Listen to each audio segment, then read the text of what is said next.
ꯏꯟꯖꯥꯡꯁꯦ ꯕ꯭ꯔꯣꯡ ꯕ꯭ꯔꯣꯡ ꯁꯧꯔꯦ ꯍꯧꯖꯤꯛ ꯊꯥꯡꯗ ꯁꯤꯒꯤ ꯚꯤꯗꯤꯑꯣꯁꯤꯗꯤ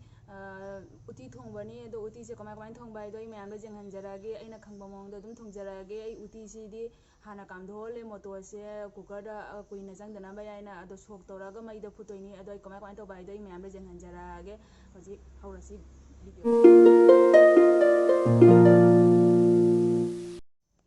ꯑꯁꯤꯒ ꯑꯩꯅ ꯀꯥꯝꯊꯣꯛꯄ ꯃꯣꯇꯣꯔꯗꯣ ꯂꯩꯔꯦ ꯒꯦꯁꯇ ꯀꯥꯝꯃꯛꯄꯅꯤ ꯑꯁꯤꯁꯦ ꯑꯩꯅ 4-5ꯔꯛ ꯀꯥꯝꯊꯣꯛꯍꯜꯂꯦ ꯁꯨꯃꯥꯏꯅ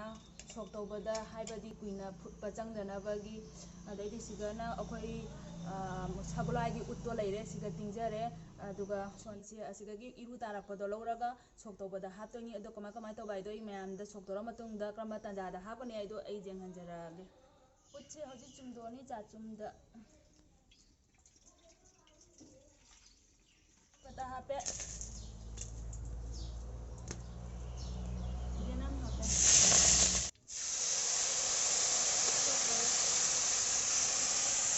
ꯃꯣꯔꯣꯛ ꯑꯃꯨꯛ ꯍꯥꯞꯄꯅꯤ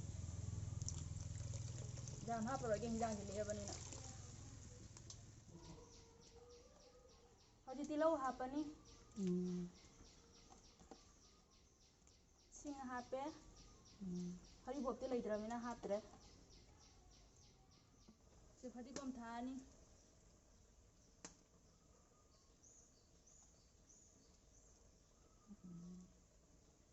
ꯐꯗꯤꯒꯣꯝ ꯑꯃꯨꯛ ꯊꯥꯛꯑꯒꯦ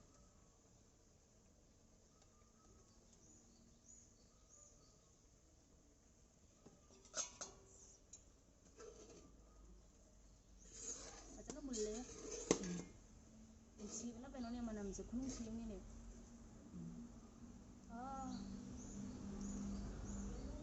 ꯉꯁꯤꯒꯤ ꯆꯥꯗꯣꯔꯤꯕ ꯃꯨꯛꯕꯥꯡꯁꯤꯗꯤ ꯉꯥꯆꯤꯡ ꯊꯣꯡꯕ ꯑꯃ ꯂꯩꯔꯦ ꯎꯇꯤ ꯊꯣꯡꯕ ꯑꯃ ꯂꯩꯔꯦ ꯁꯤꯡꯖꯨ ꯑꯃ ꯂꯩꯔꯦ ꯉꯁꯤ ꯏꯆꯤꯟ ꯏꯅꯥꯎꯅꯤ ꯑꯩꯈꯣꯏꯕꯥꯅꯤ ꯆꯥꯃꯤꯟꯅꯗꯣꯏꯁꯦ ꯑꯗꯣ ꯑꯩꯈꯣꯏꯕꯥꯅꯤꯁꯦ ꯀꯅꯥꯅ ꯍꯦꯟꯅ ꯌꯥꯝꯅ ꯆꯥꯒꯦ ꯑꯗꯣ ꯃꯌꯥꯝꯁꯦ ꯉꯁꯤ ꯀꯅꯥꯅꯁꯨ ꯆꯥꯛꯈꯨꯝ ꯌꯥꯝ ꯆꯥꯎꯅ ꯅꯝꯒꯦ ꯍꯥꯏꯗꯣ ꯃꯌꯥꯝ ꯑꯗꯨꯝ ꯀꯣꯃꯦꯟꯗ ꯍꯥꯏꯕꯤꯔꯛꯑꯣ ꯑꯗꯨꯗꯤ ꯆꯥꯕ ꯍꯧꯖꯔꯛꯑꯒꯦ ꯃꯌꯥꯝ ꯅꯍꯥꯟꯉꯩꯗꯤ ꯉꯥ ꯊꯣꯡꯕꯅ ꯍꯥꯟꯅ ꯍꯧꯔꯤ ꯑꯗꯣ ꯉꯁꯤꯒꯤꯗꯤ ꯑꯩ ꯎꯇꯤꯁꯤꯅ ꯍꯥꯟꯅ ꯍꯧꯖꯔꯛꯑꯒꯦ ꯆꯥꯕꯁꯦ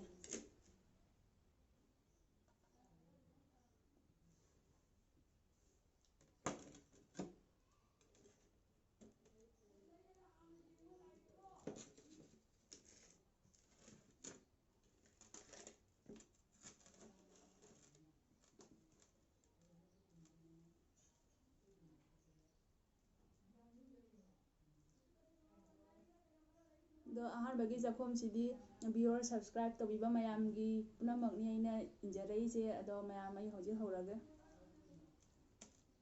ꯋꯥꯎ ꯑꯃꯅꯦ ꯑꯩ ꯎꯇꯤꯁꯤꯗꯤ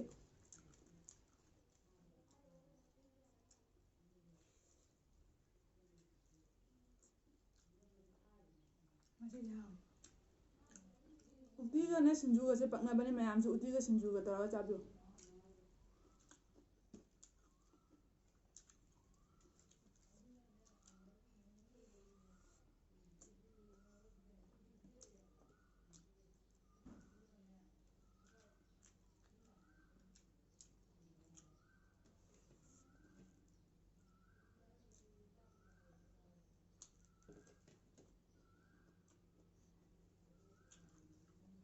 ꯈꯪꯗꯦ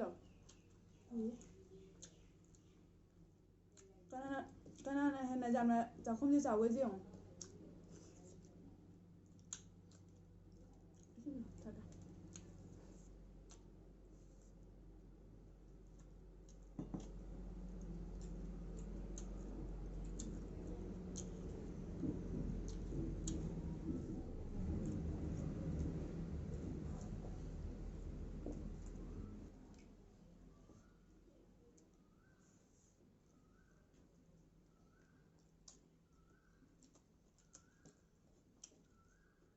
우리가 좋아하는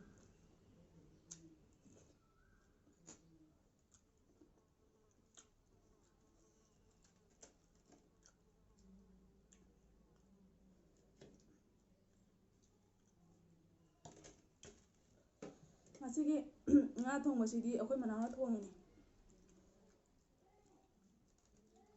ꯈꯨꯍꯥꯎ ꯑꯃ ꯏꯟꯖꯥꯡꯁꯦ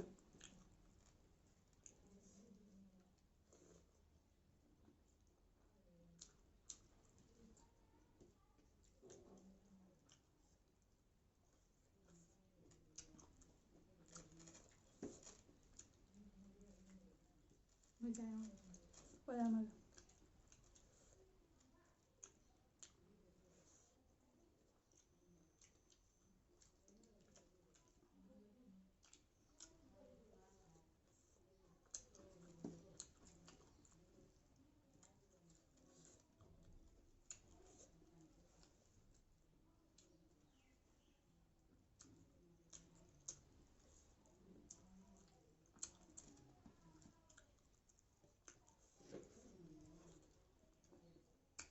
Utise mai tara hamana.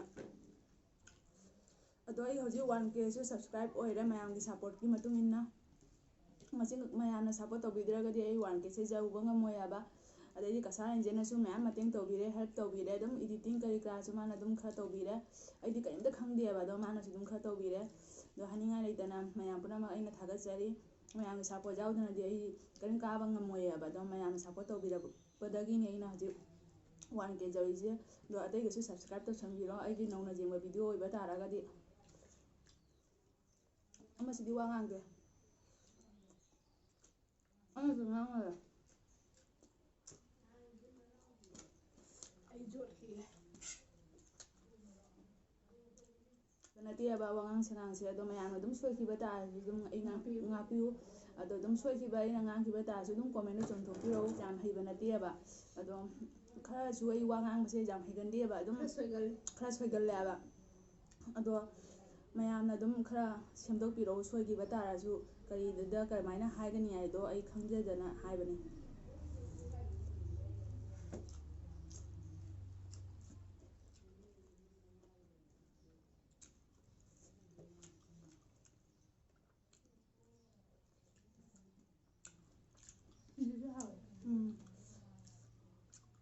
Sinjusina akwai mana thonga sorry akwai mana sure sinjusina akwai mana sure nga thongba sina ina min thonga uti sina aina tawre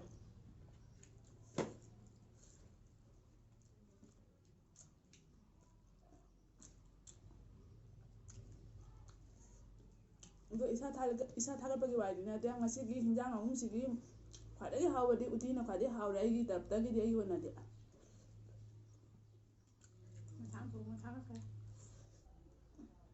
ado mayam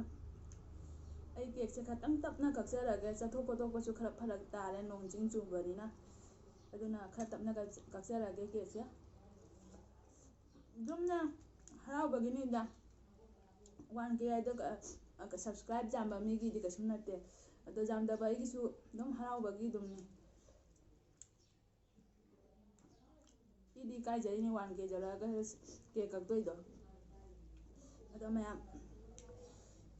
nokna birakanu ai dum harau manna tawni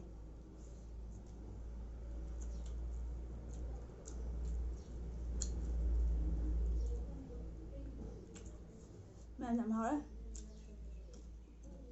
padana hawre haninga leitana hawre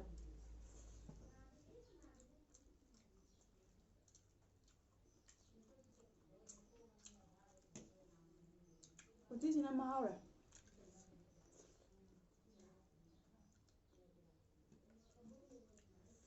uti ma taraga sinju ma tawajidi satina pakna ara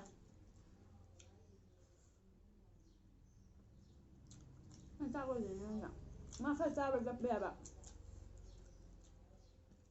akoi di chaba da phas suba da buro jage aba mi dun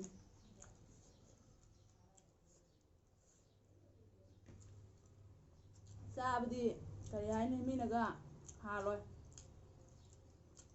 jang ba aji akoi chaba si jengune mayam se loina loijare karimta lemdre तेजपत्ता Sydney लेमिसे असिसु चाबा जाबो ओरिने जासंगिदुनि चाबा जादबगी तेजपत्ता सिदम मे खागा थमाबने मयामनने आइगी channel से नुंगाइबा तारागदी like subscribe share तो सनबिरमो comment तो सनबिरमो अदो नौना जेंबा video ओइबा तारागना subscribe तो सनबिरो मता सिदे वीडियो से स्वाइसिगा लोसनजरगे बाय बाय